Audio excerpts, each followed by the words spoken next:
Okay, I know I'm looking a little ridiculous, and that's because I just got out of the quantum field and I was journaling. What is this, you might ask? Well, it's a heating pad. It smells like lavender, although I think I've heated the lavender out of it. The weight of it is just amazing.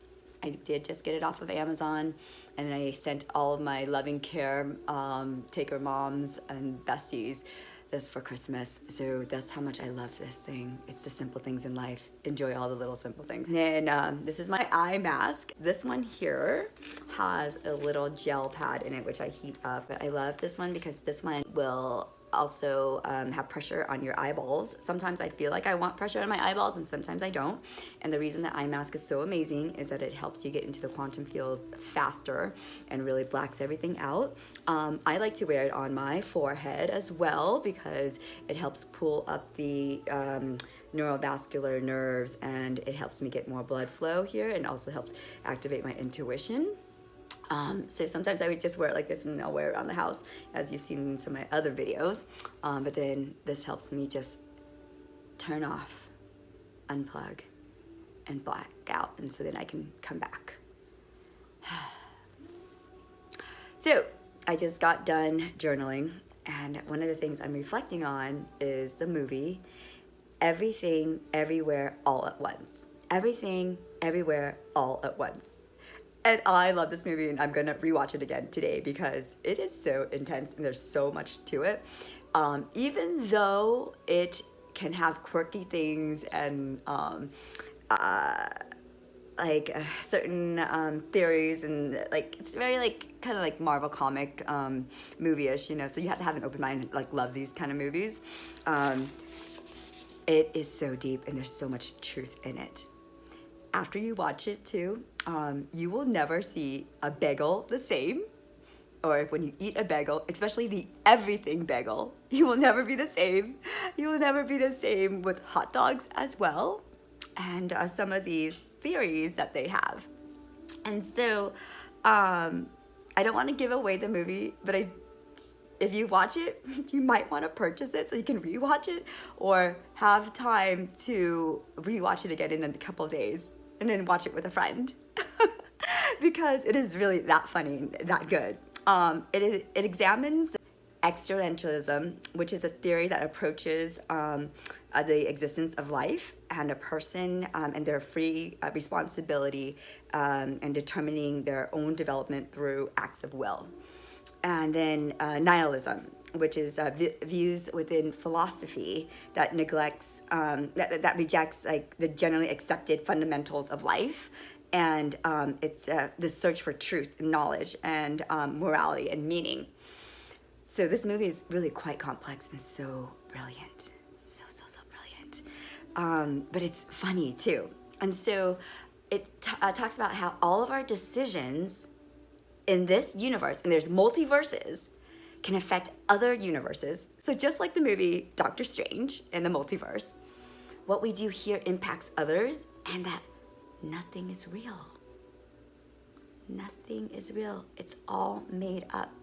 And in this universe, you can be one thing, and in another universe, you can actually be the bad guy. Okay, and your decisions will impact those things and change the grid, essentially, and that you can change it anytime. It is about also taking responsibility of your decisions and accepting it, and that how nothing makes sense, how, especially on the logical thing, but all these little things can add up, and that you do have free will. Okay. What I really love about this movie is their twist on so many concepts and ideas. You will die laughing at the rock scene, and you will die laughing at the scene in this one universe where she has hot dogs for fingers.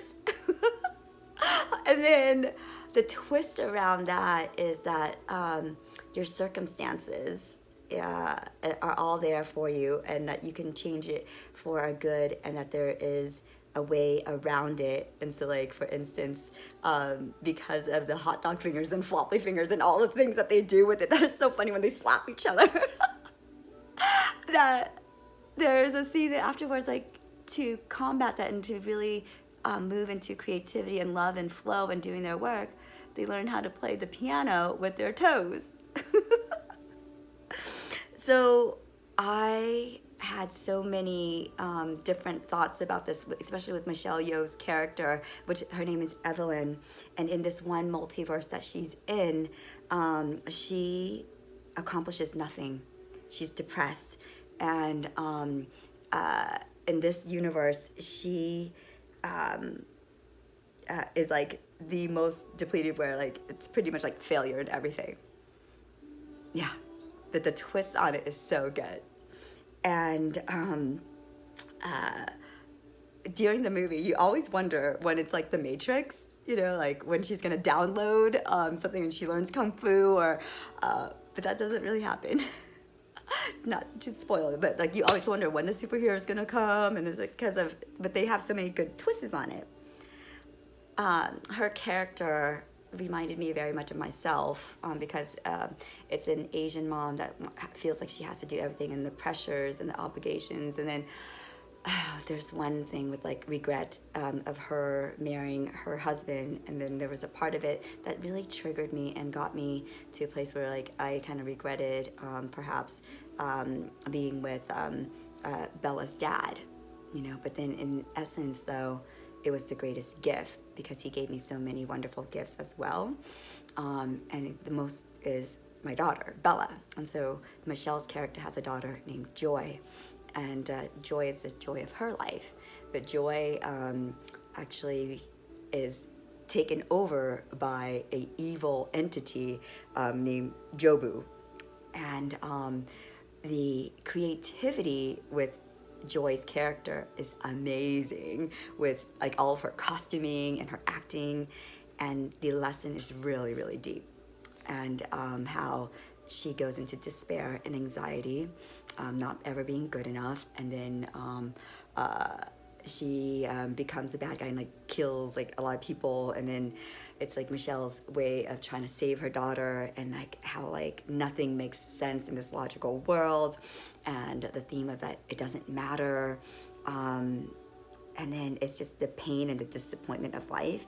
And then there's a lot of things that touch upon the Asian culture, which is like living up to standards, living up to obligation and responsibility. There's like the father scene, and how she feels all these obligations, and that's like what I carry too. And so I think you'll really, really enjoy this movie, and I would love to hear your responses to it. I have so many notes on it that this video is gonna be way too long. So the big thing is at the end that I really got is like there are only specks of time where things make sense, and yet it's still there, or space for meaning. Then there's still space though in time for meaning and purpose, and so it's like where you can reverse engineer out of the reality of your life, and it examines 4 truths, and it's the idea of love, art, science, and politics, and that you need all of these things. I can't recommend this movie more, and I would love to hear all your favorite moments, and then maybe afterwards go get an everything bagel, and I hope it doesn't consume you. So the movie is Everything, Everywhere, All at Once.